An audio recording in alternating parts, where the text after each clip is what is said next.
من خلوة دولتوی استقامت کننده ناحیه رودکی سال تولدم 1988 از 1 مای 2014 به صدمه دچار شدم در راه ورزاب شنبه.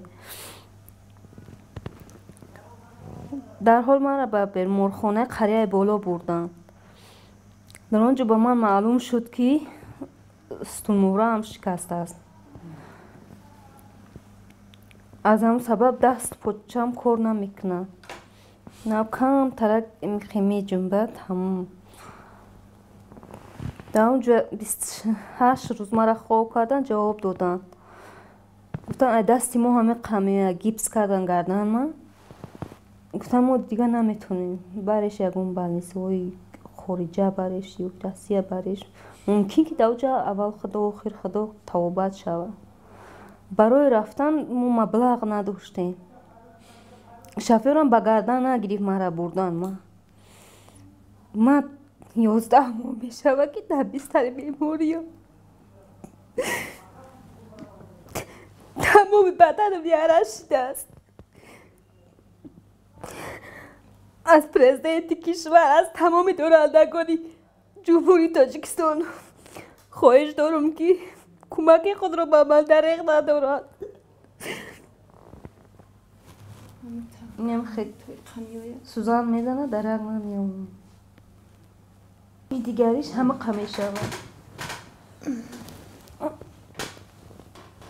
ایش هم قمی شود، ایش هم پانجش خور نمیکنه. اینم قمی شود.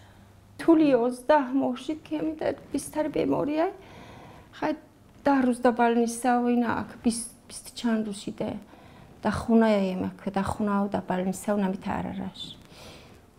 پسرم هم کسله در روسیه نه خط شای نه خبر شای تا حتی گاب نمیزنه قطعیمون وای کسل بدم جگرکش کسل بد رفتم تا نمیدونم در چی حالت های 2 سال شد 2 سال زیاد شده 2 سال زیاد شد مبلغ فرستادم برای شما؟